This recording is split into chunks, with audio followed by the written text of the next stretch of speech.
What if I told you there's a strategy that allows stock investors to generate cash flow from shares they already own? You don't need to predict the next big stock, you don't need to day trade, and you don't need to sit in front of the charts all day. This strategy is called a covered call, and it is one of the most popular option strategies used by investors who want to earn extra income from their portfolio. But here's the important part. It is not free money. So in this video, I'm going to explain exactly how covered calls work, how you make money from them, what can go wrong, and when this strategy actually makes sense. And if you want simple finance explanations without unnecessary complicated language, make sure to subscribe.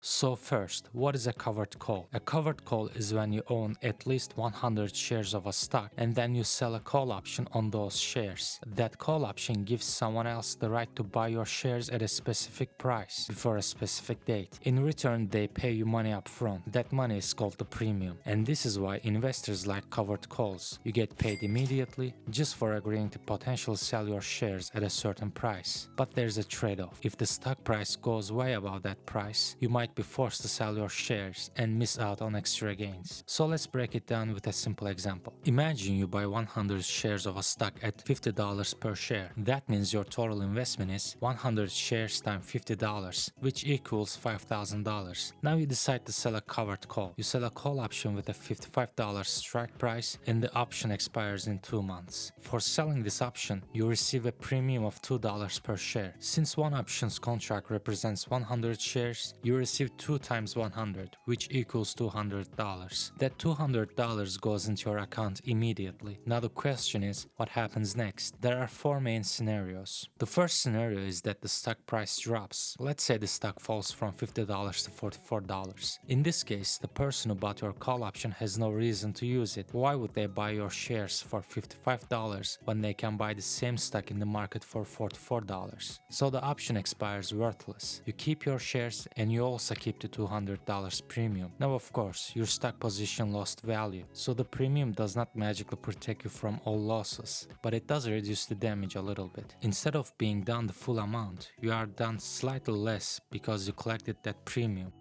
The second scenario is that the stock barely moves. Maybe it stays around $50. Again, the buyer of the option has no reason to buy your shares at $55 when the market price is lower, so the option expires worthless. You keep your shares, you keep the $200 premium, and this is the type of situation where covered calls can be very useful. When a stock is moving sideways, you can collect income while you wait. That's why some investors say covered calls allow you to get paid to wait. The third scenario is probably the best one. Let's say the stock rises from $50 to $54. That's good for you because your shares are now worth more. But since the stock is still below the $55 strike price, the option will likely expire worthless. So you keep your shares, you keep the premium, and you also benefit from the stock price increasing. In this case, your shares gained $4 per share. That's $400 in unrealized stock gains. Plus you collected the $200 premium. So this is the sweet spot for a covered call. You made money from the stock going up and you made money from selling the option.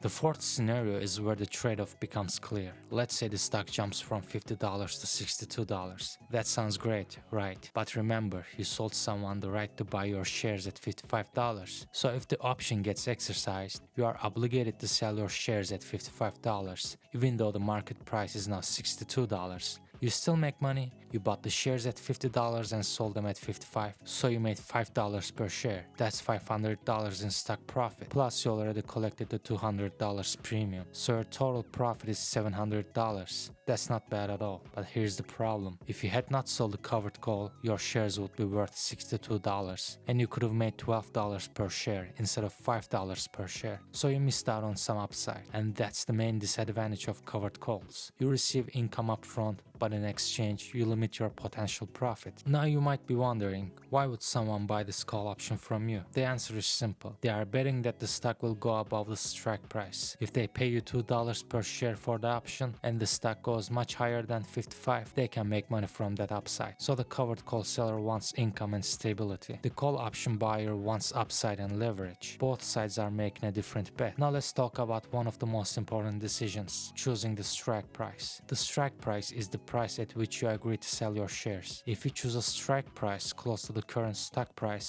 you usually collect a higher premium, but there's a higher chance your shares will get called away. If you choose a strike price far above the current stock price, you usually collect a smaller premium, but you keep more room for upside, so there's a balance. If you really don't want to sell your shares, you might choose a higher strike price. If you're okay with selling your shares soon, you might choose a closer strike price and collect a bigger premium. This depends on your goal. Are you trying to generate income? Are you trying to sell the stock at a profit? Or are you trying to hold the stock long term? Your answer changes the strategy. The next decision is the expiration date. A longer expiration usually gives you a bigger premium because the buyer has more time for the stock to move in their favor. But longer expirations also lock you into the trade for more time. Shorter expirations usually give smaller premiums, but they give you more flexibility. For example, instead of selling one call option that expires in 3 months, some investors prefer to sell shorter term calls every week or every month. This way they can adjust based on market conditions, but there's no perfect answer. It depends on the stock, the market, and your personal strategy. Covered calls usually make the most sense when you own a stock that you believe in, but you don't expect it to explode upward in the short term. For example, maybe you think the stock will move sideways or rise slowly. In that situation, selling covered calls can help you earn extra income. But covered calls may not be a good idea if you think the stock is about to skyrocket, because if the stock jumps hard, your upside is limited. And covered calls are also not a solution for a bad investment. If you buy a terrible stock and it crashes, the premium will not save you, so the stock itself still matters. Covered calls work best on stocks you would already be comfortable owning. The biggest risk is not the option itself, the biggest risk is owning the stock. If the stock fails heavily, you still take the loss on the shares. The premium helps, but it only helps a little. For example, if you collect $200 in premium but the stock position loses $1,000 in value, you are still losing money overall. So do not think of covered calls as risk-free income. Think of them as a way to slightly improve returns on stocks you already want to own. So the simplest way to think about covered calls is this: you are getting paid today for agreeing to potentially sell your shares tomorrow at a price you choose. And if you choose that price carefully, this strategy can be a useful tool for generating income from your portfolio. If this video helped you understand covered calls, make sure to like the video, subscribe to the channel, and comment below if you want me to explain another option strategy next. Thanks for watching, and I'll see you in the next video.